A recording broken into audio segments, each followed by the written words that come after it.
Ikatlo at ikaapat na impeachment complaint laban kay Vice President Sara Duterte, idineklarang sufficient informed ng House Committee on Justice. Unang reklamo sa bise na isang tabi, habang ang pangalawa, binawi ng mga naghain para mapabilis ang proseso.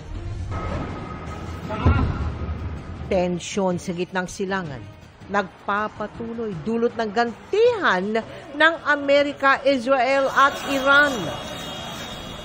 Isang OFW patay, habang isa pa ang sugatan, pagsipa ng presyo ng langis at pagtigil ng mga biyahe, binabantayan. Patay na fetus na natagpuang nakasilid sa styro box sa kisame ng isang hotel sa Quezon City. Hinihinalang 6 na buwan na sa sinapupunan ng nanay bago ilaglag. Mga kuha ng CCTV, sinusuri na para matunto ng suspect.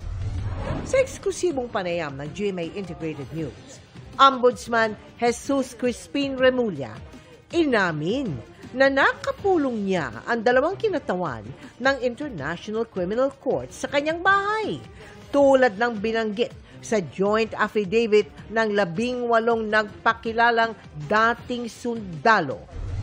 Ano ang 2 sikreto ni Eman Bacosa Pacquiao sa pagkapanalo sa laban kontra Indonesian boxer?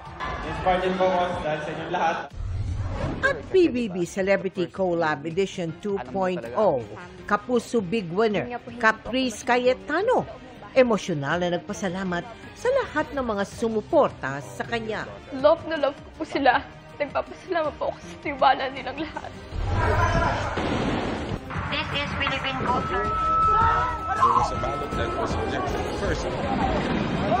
Live mula sa GMA Network Center, ito ang 24 Oras. Magandang gabi po, Luzon, Visayas at Mindanao. Idineklarang sufficient informed ng House Committee on Justice ang ikatlo at ikaapat na impeachment complaint laban kay Vice President Sara Duterte. Isilantabi naman ang unang reklamo dahil sa pagtatalo kung labag ito sa 1-year bar rule, habang binawi ng mga complainant ang ikalawang reklamo. May kumwestiyon naman sa pagiging patas ng mga kongresista dahil sa alegasyong ilan sa kanila ay nakatanggap umano ng male-maletang pera. Nakatutok live si Tina Pangiliban Perez. Tina. Mel, Emil, Vicky, sinimula na kanina ng House Committee on Justice ang deliberasyon sa mga inihaing impeachment complaint laban